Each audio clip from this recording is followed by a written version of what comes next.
Here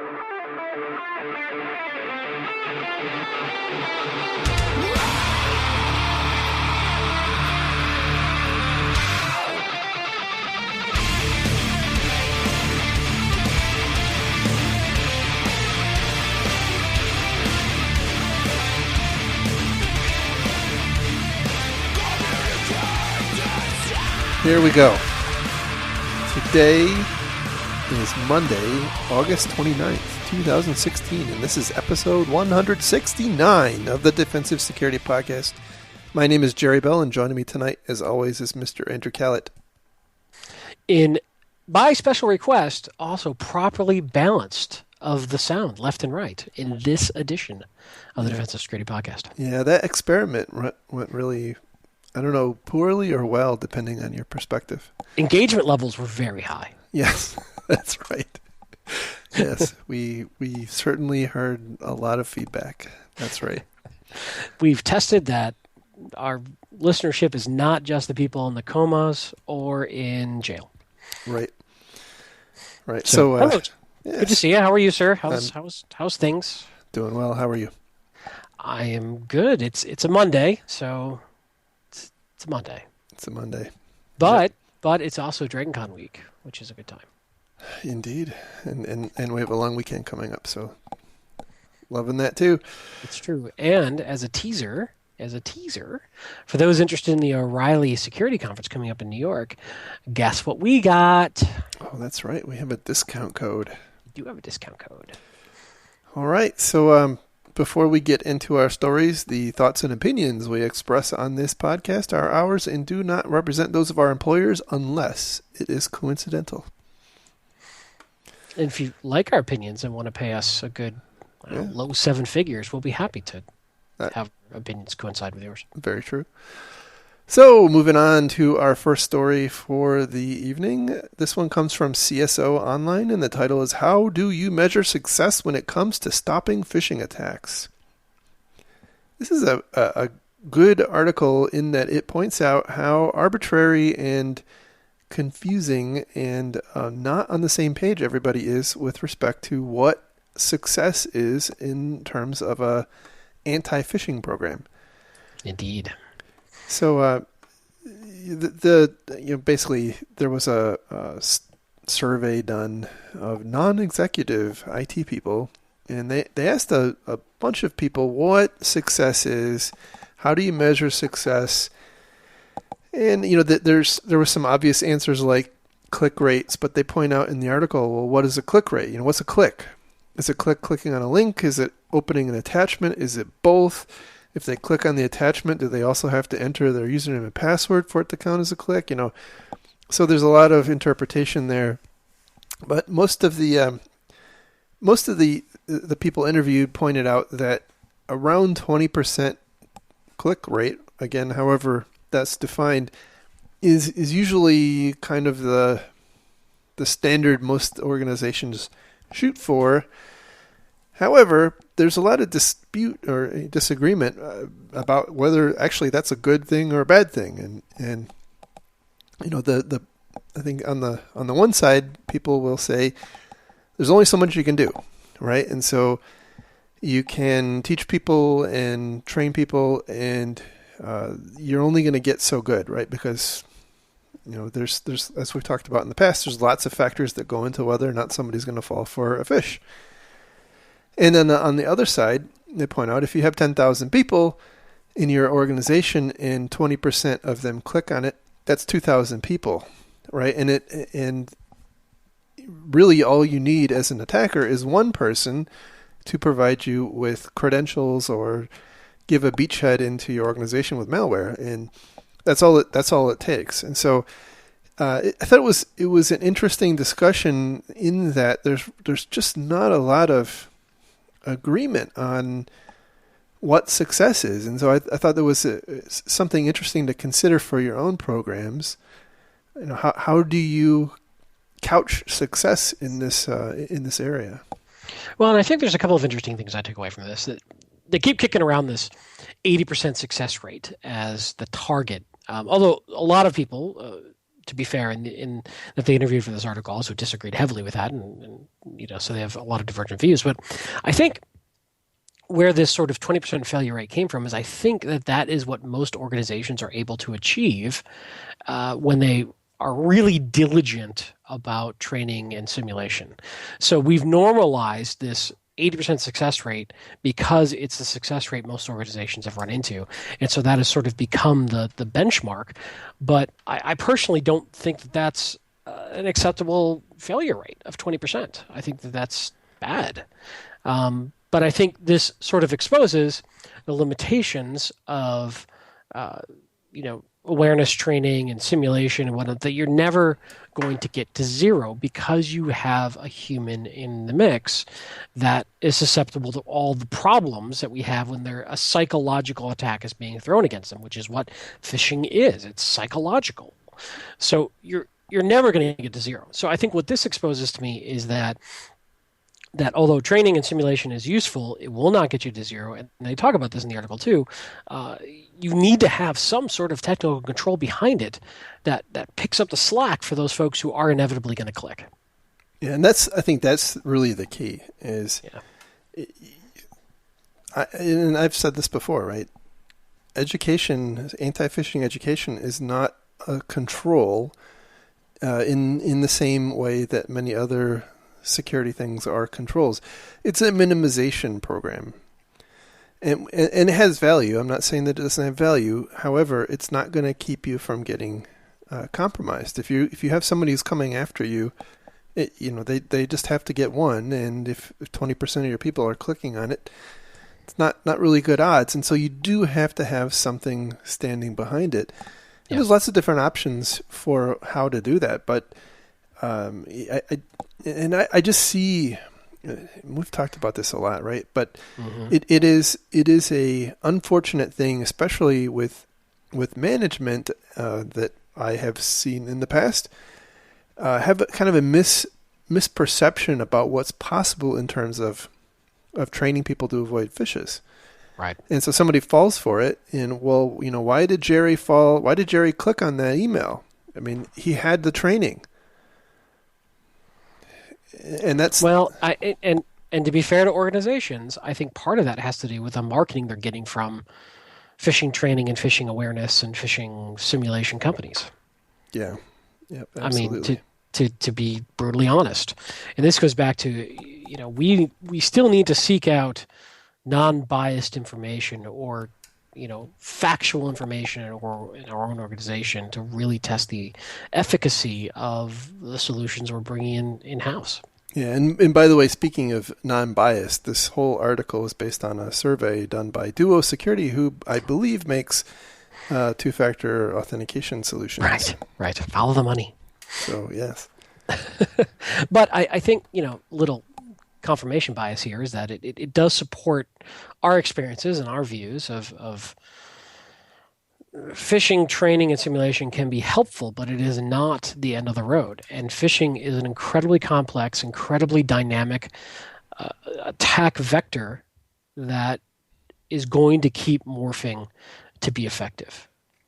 And, so I think there's a false sense of security if you're standing behind your organization and you've solved, quote unquote, solved phishing with, we train our users once a quarter. Good job. I don't think that's enough. That's right. All right. So moving on to our next story, which comes from databreachtoday.com, and the title is Equation Group Hacking Tool Dump 5 Lessons. So as everybody I'm sure is no doubt aware, apparently the NSA was hacked at some point in the past, depending on who you believe, 2013, 2012 timeframe. And a bunch of exploits were dumped. Just a bit more background. It appears that a lot of the exploits were A, legitimate, and B, kind of post-exploitation type tools.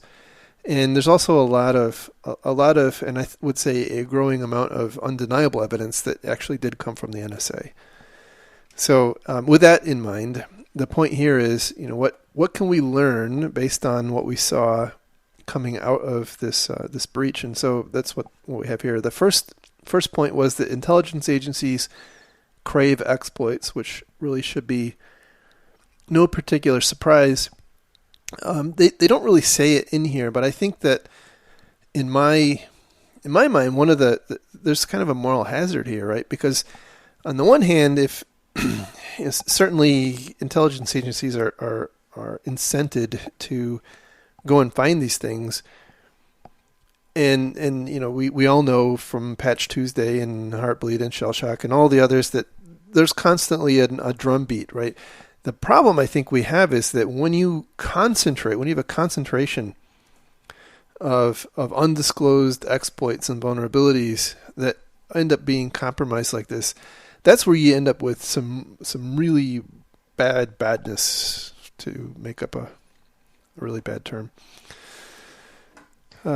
Number 2 was to ditch outdated devices. They point out that one of the really bad attacks was against Cisco Pixes, which are way out of support. They ended support in 2013. Now, I think since this article's been written, it actually came out that ASAs are also susceptible. Yes, but a patch has been released. Yeah. But I think the point with this one is, especially with infrastructure and security devices, there's a lot of hesitation to touch them. Absolutely. Once they're in place, you don't want to mess with them. And it's also typically an inline device that is affecting production traffic. It's usually at the edge, so it's a highly impactful downtime, even if you have failover and such. And most often, I think this is somewhat of a generalization, so I could be called out for this, but typically Cisco firewalls are typically run by the networking team who has the rest of the Cisco skill set. And in general, they're more concerned with production uptime than security. So, I think that they're even more reluctant to patch Cisco devices unless it's causing an instability in the environment. Yeah, absolutely. And the real point of this bullet is that you need to swallow hard, and CISOs need, I think, as they say, CISOs need to get their senior management to focus on the benefits of a mature program and not specifically on the costs, which is it's a platitude at some level, right? Because it's a hard thing to do. But on the other hand, if you're caught with your pants down in 10-year-old firewalls, that's not awesome either. By the way, there's an interesting kind of other side to the story, which is that there's a lot of organizations I've seen, and I don't know if you've seen the same thing, who are basically saying, based on this, we're dumping Cisco. There's always that sort of feedback, but if you really look into the story, many other vendors had similar attacks, Juniper and Fortinet. I also want to point out, and this is very important, that I left alone both swallow hard and drop your pants from your last paragraph. I did not. I'm proud of you. Say a thing about those. You're doing great. Well, you're adulting. Your mom has asked me to try to be nicer. Oh, thank you. It's the least I can do. I'll have to thank her for that. All the services she performs for me. Oh, so, I think that there's an inevitable kickback of, well, this vendor sucks, but I think you have to be careful because almost every major firewall vendor has had something. But that wasn't the point I was getting at, right? And because I agree with you. Okay. A lot of them have, but there's a lot of these Cisco devices sitting out there, and as time goes on, the new sexy things are emerging in the market, and people are like, man, I really wish I could dump those ASAs for some really hot Palo Altos. Oh my goodness, look at that. Look at that. We just lost complete faith in Cisco. We need to replace our Ciscos right stinking now. And here you go. What better cover is there to get a whole bunch of money to replace your old cranky Cisco's with some new hot Palo Altos, right? So you've been talking to your Palo Alto rep, I take it. No comment. Mm-hmm. Yeah. Anyway. Well, of course. I mean, I remember, and I'll get in trouble for telling this story, but it was a week after a breach of a major retailer, and we didn't know anything about the retailer or how the breach happened or anything of the details. And I had a vendor in talking to me how if this particular retailer had just used their magic black box, they never would have been breached. I was like, how can you possibly say that? Oh yeah. And I was a sales engineer at the time, working for a large VAR, and I had a room full of salespeople who were going to take that message out and repeat it to their customers. And I knew it was complete bull. And you thought I was stabbing their baby to death by challenging him on that statement. Like, how can you know that? We don't know anything about this breach. We don't know how it happened. We don't know why it happened. So all I know is that if you were using our stuff, it wouldn't have happened. That's all I know. That's all. What more do you need to know? Right. What more is there need to know? This is the challenge we have with a lot of sales teams for a lot of security products is they jump on anything like this and they just start throwing FUD out there to see what sticks, and it causes a lot of confusion. Especially because, I mean, I cannot tell you the number of times I've had a CISO forward me an email from some sales guy that says, we think you're using product X, and did you know that product X was just hacked by the Saudis? Wait, what? or something like that. Yeah, well, they do it because it plays well. It works. Exactly. So, anyway, that's an aside, but I guess, there's certainly times to look at swapping out various hardware and software, and I'll be honest, I'm actually not a fan of Cisco Pixis at all. I would rip them out in a heartbeat. But I can get when people want to use this to further their agenda internally, but I would just say be careful not to knee-jerk on these things until you really think it through. Absolutely. So number 3 on their list was enterprises must defend themselves because intelligence agencies are not here to protect you. Yeah, this is a good one. Number 4, treat all vendors with caution. I assume basically that means that, you should only use open source firewalls because, open source, it's been completely audited. And you're really going to open up that debate? Really? Just needling you. Yep. Everybody knows it. Everybody knows open source is way more secure. This is why you have IP tables or die tattooed on your back, isn't it? It is. I've always wondered. Mm-hmm. It is an interesting point, and I'd really... Well, I don't know how you would... Okay, let's talk about this one for a minute, because I have gone back and forth in my career on this one. Treat all vendors with caution. Companies should consider a layered defense approach to their... I'm quoting now. Companies should consider a layered defense approach to their security whereby they use security solutions from different vendors in order to continue to provide some level of security in the event one layer fails or is compromised. I get that. I don't disagree with that concept in general, but let's boil it down to a specific example of we're going to use 2 different firewall vendors at our edge. In case one has a massive issue, the other will catch it. Great in theory. Here's where I see that fall down, is maintaining the skill set in 2 different vendors of a competent enough level to manage them properly.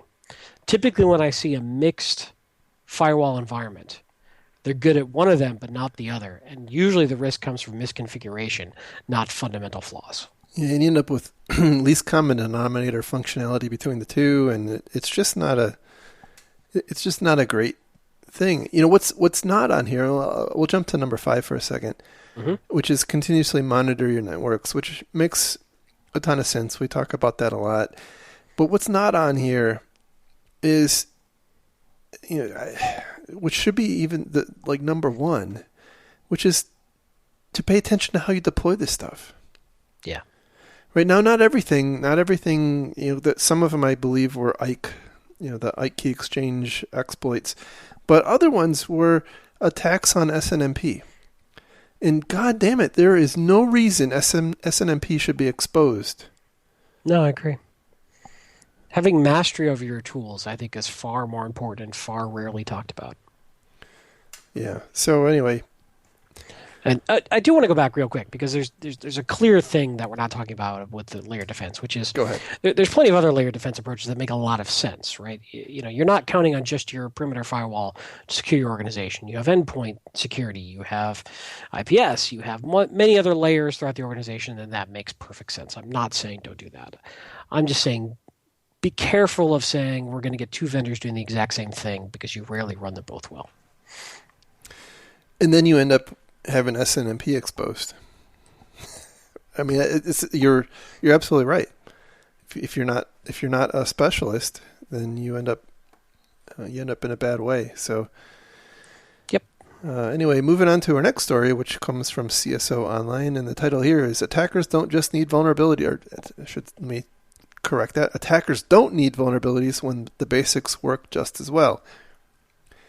And this is based on a report put out by Praetorian, who is a pen testing company. And they point out that they can break into networks just fine without having to resort to exploiting vulnerabilities because people are using crappy passwords and badly configured networks like they point out, which I thought was interesting to see here as in such a form with this much airtime. Broadcast name resolution poisoning. I mean, that's like a mid 1990s type of thing. But again, if it works, why not? But the undertone of the article is organizations are laser focused on addressing patches. Yep. And we're on this patch treadmill. We got to patch. And we sometimes do that. Maybe more than sometimes, at the expense of other things, which are actually how we're probably going to get compromised with, bad passwords or poorly configured things because we're so focused on patching the damn vulnerabilities. Yeah, I concur. Although I do think vulnerability management is incredibly important, especially stuff that's internet facing. But it's more than just that. And I think completely agree. We get very, very focused on the vulnerability management because that is a measurable, achievable, SLA wrappable goal. And we have tools that make it very easy, relatively speaking, to scan and resolve those vulnerabilities. But best practices and things like CIS hardening guides and such are not as common of a best practice. And I concur that I've seen this recently myself in various organizations where like the broadcast name resolution poisoning is still a very common thing. If you've been running Windows AD infrastructure for a long time, and you've been incrementally upgrading, that stuff just stays on. And unless you have really, really security conscious admins, or it's being pushed really hard from a security organization into the sysadmin organization, they may not even know to turn this off. They might not even be aware of this security issue and how trivial it is to capture a hash and replay it. Yeah. And this is, again, these silos that we see between security organizations and sysadmin organizations are not helpful at all for this kind of stuff. So yeah, it's a problem, and I think it's a very real problem still today. I think that there's another dimension that I wanted to mention is that kind of like you said, the vulnerability management is a very objective thing to manage. You can have a dashboard that shows how done you are, how exposed you are. And I think the issue is that often gets conflated with how secure we are, right? Right. Because we've addressed all of our highs or whatever, right? Or we only have 2 highs left and they're mitigated or whatever. Mm-hmm. These sorts of things don't appear on a dashboard. There isn't a dashboard that I have ever seen that has we have 8 people who have really crappy passwords. And that's the problem is that the next layer down where you're most likely these days to get compromised, nobody's really looking at or measuring or paying attention to, and I think that's the point of the story. Mm-hmm. Well, and I think this goes into one. It's helpful as much as we rail sometimes against pen test, it can be a visceral reminder of these sorts of things. Absolutely. And it can get management's attention to look at this, but we have to do more partnering with our system and organizations in helping them design and run and maintain more secure environments when they're primarily focused on is stuff up and working. And so when we show up, they just see a problem, we being security folks. And we need to figure out a way to say, hey, we're not the problem. We're trying to keep the company safe, and here's how we're trying to keep the company safe. Right. Yep. So moving on to our next story, which comes from SecurityWeek.com, and the title is "Attackers Use Virtual Machine to Hide Malicious Activity." It's a short story, not a whole ton to talk about, but basically Dell SecureWorks, or I guess it's just SecureWorks these days, isn't it? That's going to take a while for me to get used to. Indeed. Yeah, they found in the aftermath of investigation that some attacker was actually spawning virtual machines to cloak their activity on a compromised system. So apparently they were not doing much on the actual system because they were, I guess, afraid that their detection tools would spot it. So they spun up a virtual machine. So from the perspective of the tools on the underlying host, all they saw was normal processes in a virtual machine. And then they did all their nefarious crap in the VM. I thought it was pretty clever, something to think about if you see VMs on your systems. I mean, maybe this is something new to to put into your scripts that are monitoring your systems to look for VMs that shouldn't be there. I wouldn't have something that hadn't entered my radar. I wouldn't have thought about that before this. So next story comes from Network World, and the title is Imperva Application Layer DDoS Attacks Are on the Rise. Again, no terrible surprise here, but the point is that there's a really significant migration away from the kind of the volumetric, normal, noisy, TCP and UDP type traffics to more of a application layer attack where you can impact the environment with far less traffic, right? And I got to thinking about this. We've talked a lot about in the past, the concept of DDoS is being used as a smokescreen for other activities. And one of the problems you have if you're going to be attacking a target with a DDoS attack, and you're using a volumetric attack which floods their connections, you're not going to have a whole lot of opportunity to do your nefarious deeds while you're DDoSing them. It depends on the target, right? It depends on how complex the target is. If you have a different way to exfiltrate that's not using the same avenue, right. If you're just trying to distract the organization's response team. Right. But I guess my point here is that this would offer up a new possibility. Now you're not filling up their connection necessarily, and you're having the effect of DDoSing them. But this is actually a much, much more difficult thing to defend against because in most respects, they usually look like legitimate connections because they're actually interacting with the application. Whereas it's pretty easy to tell your upstream ISP to block inbound port 53 from everything but one particular source or what have you. So that's a more difficult thing to defend against. And they also pointed out, which I thought something was pretty clever, is the idea of chaining DDoS attacks and just doing it over an extended course of time or extended period of time, with the idea that you're trying to wear out the team, and then you go in and do whatever bad deed you want to do, which I thought was kind of clever and probably worth thinking about. Mm-hmm. Mm-hmm. Well, and I think this just comes back to the fact that we're seeing a more multi-stage attacks to keep people hopping and to distract folks. Yeah. Absolutely. So, I to be candid, unless something dramatically changes with how web technology works, it seems like that it's inevitable that most any website of any consequence is going to have to be, quote, up in the cloud somewhere, defended by an application layer DDoS, some kind of application layer DDoS mitigation service.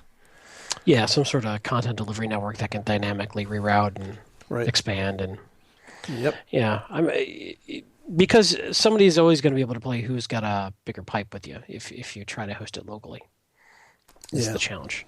Yep. Or at least architect in such a way that the stuff that's most likely to get DDoS doesn't impact other parts of your organization. Whether separate internet connectivity or something. Which is a really important thing, by the way. I mean, that's something that that's been kind of a best practice for a long time. Do not put your web server or other internet-facing things on your same circuit as your office. So many people do. Well, it's cheaper. Yeah. So, although I suppose these days, you get a Comcast connection for pretty cheap these days. So, moving on to our last story for tonight, which is from Ars Technica, and the title is "Actively Exploited iOS Flaws That Hijack iPhones Patched by Apple." Oh my God! I cannot believe the amount of press this got. So if you're it's got all the sexiness, man. Oh, it does. You're right. It's nation Intrigue, state level mystery. It's against a political dissident. Right. It's Apple. It's iPhone. That's true. I mean, all we needed was Anthony Weiner sexting out. Oh, too late. Oh. Hey. Sorry, that was my topical reference for the evening. Nice job. Well played. And we'll go ahead and give the story breakdown and we'll talk about it. Yeah, so the deal here is there's a political dissident in Saudi Arabia. His name is, I'll find it. No, I'm not going to find it fast. Anyway, political dissident in Saudi Arabia got a text message. And by the way, this person had been pursued in the past by the Saudi Arabian government, or actually it's the UAE, not Saudi Arabia, it's the UAE. His name is Mansour. Look, if you're going to get a Middle East country mad at us, get it right. Yeah, it's the UAE. I'm sorry, Saudi Arabia. I did not mean that. I love you. Don't come after me. Anyway. Or me. Thanks for not looking out for your co-host. Jeez. Would it have killed you to say come after us? Is that difficult? It's like the whole bear thing, Don't have to run faster than the bear. You just have to be the center of attention. I don't have to run faster than the bear. Just have to run faster than you. Get back to your story, mister. So anyway, this person named Mansour had long been a target of the UAE government as a political dissident, and received a text message on his iPhone. It kind of looked suspicious. Apparently, he forwarded it to this group called Citizen Labs, who has been pretty active in rattling the cages of people like Finn Fisher and other groups. And what they found in the analysis of the link was an exploit kit that exploited 3 different vulnerabilities, previously unknown vulnerabilities in iOS, that would ultimately install a really sophisticated rootkit that gave basically more or less every function you could possibly want in terms of spying on a phone. And then Apple turned around and I think they actually patched it pretty quick, from what I can tell. I guess the point is that allegedly this particular exploit and piece of malware is part of a kit that's distributed and sold by a group called NSO out of Israel. Let me stop you right there. When you actually go and you start digging into these blog posts, there's an interesting amount of conjecture that starts to come into play that gets lost in follow-on reporting. Yeah. There's a lot of potential connections, and it makes sense. It's not illogical that this is the case. However, they don't know for sure, but they found interesting leaks from the hacking team dump and some other stuff that pointed to this likely being the exploit kit, and and who wrote it and such. But it's interesting that we went from likely to absolutely as follow-on reporting continued.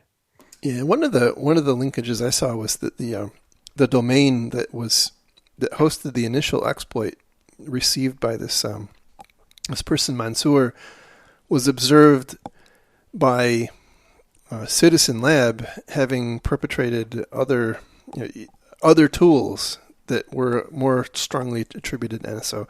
Anyway, like you said, who the hell knows? It's really difficult. Yeah, it's a little bit of a pet peeve for an eye when people who are very careful in their research and their disclosure say what they do know and what they are, kind of making some assumptions around, and then that gets lost in follow-on reporting. So, and then things become fact, like it was North Korea. It was always North Korea.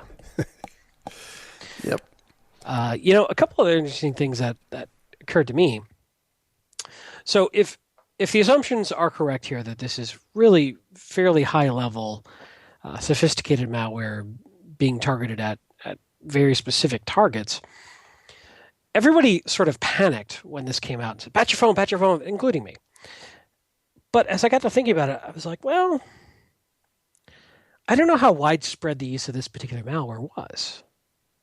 It probably was very, very targeted, because you're not going to burn something this sophisticated and valuable on Joe Bob down the street.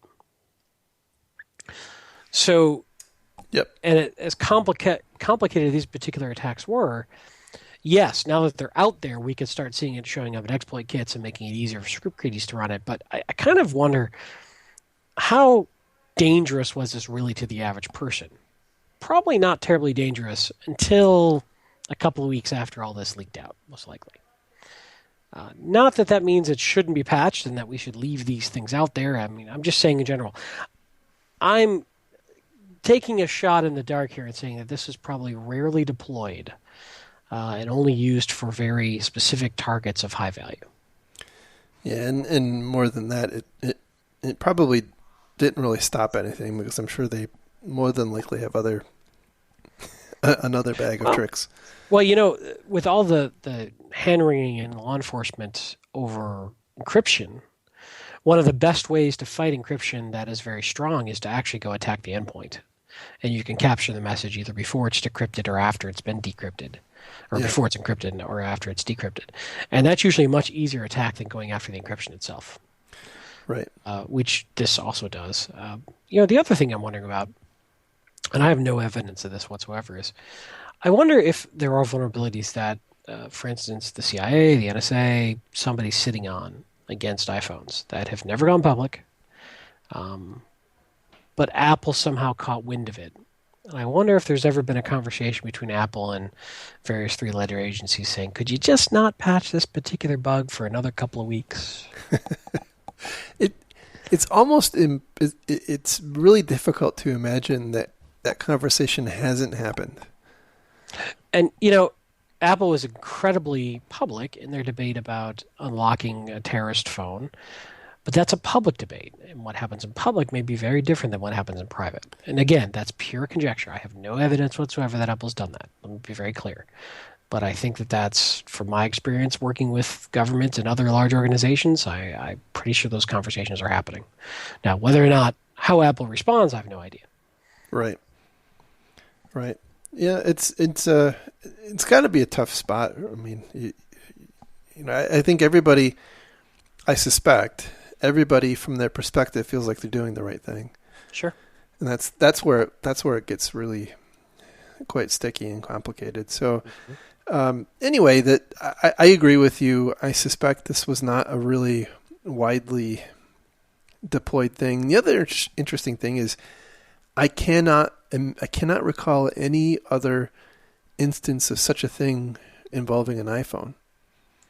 I would concur. This is interesting in a couple of ways, because we were talking about this on last week's show.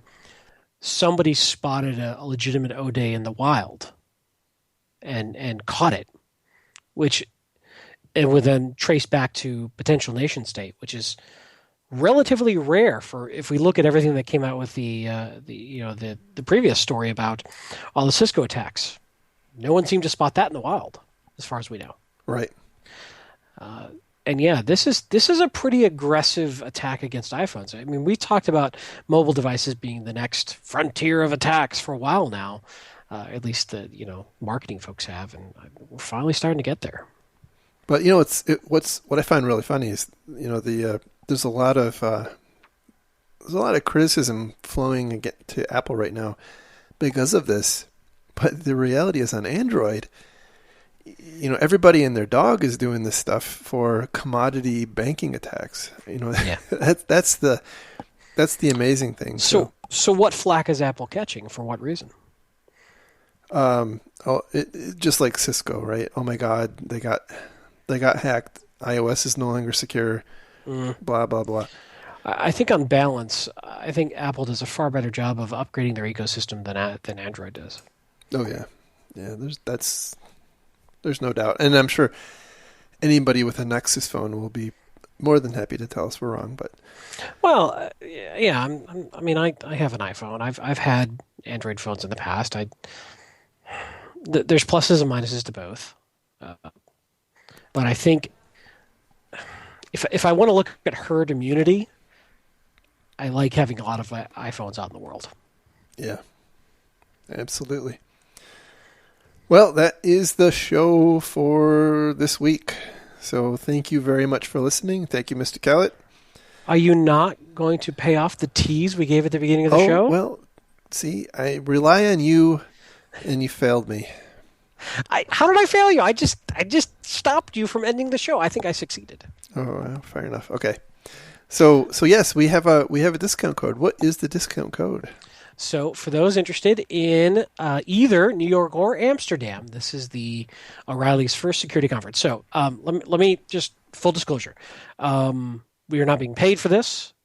We are not involved with the show in any sort of organizational way. However, we have been asked to run an Ignite panel, which will be on Monday night, the 31st, Halloween. And in return, they are giving Jerry and I passes. So we are being compensated in that respect. However, we really agree with the focus of the show. It is a blue team focus show, just like our show. And it is run by really good people, and this is their first time, and we want to support more Defender focused shows. So we like to be transparent as to how things happen here. So we're involved with O'Reilly in that respect, and we asked, hey, we like your show. We think our listeners would like your show. Do you have a code we could give out? And they were kind enough to provide us with a 20% off of the gold, silver, or bronze passes for either New York or Amsterdam. And that discount code is Security20. So SECURITY 20. And that will save you 20% on your tickets. Cool. And where did they go? To Google and look up O'Reilly Security Conference, because I don't remember the actual domain name right now. That's fine. Or Bing, or GoGo. Bing, just Bing it. Or, whatever your chosen nation-state sponsored search engine may be. That's right. Just Bing O'Reilly Security Conference. And Jerry and I will be there, by the way, if not to bury the lead, but we'll be there. I know. How awesome is that? That may discourage some of you from wanting to go. I understand that, but we'll try to be scarce if you don't like us. we may even record something there too. So that's true. That would be cool. And I'll be freshly married. Yes. Sorry to all those hopeful ladies out there, but anyway. Now you can end the show. Now I'll end the show. Thank you very much, everyone, for listening. Thanks to all those who have donated to our Patreon campaign. Continue to be amazed and happy about that. Definitely helps out. Thanks to everyone who's given us some love on iTunes. And if you haven't, I ask that you do. Tell a friend. It's been really, really awesome to see how this show has grown over the years, and makes me feel really good. So hopefully you get something out of it. And with that, actually, I'll give you the website, right? So if you want to find links to the stories we talked about tonight, go to our website at www.defensivesecurity.org. And you can follow the show on Twitter at DefensiveSec. You can follow Mr. Callett on Twitter at Lurg, and me on Twitter at MaliciousLincoln. Now, we will catch you next week. Have a great week, everybody. Bye bye. Bye bye.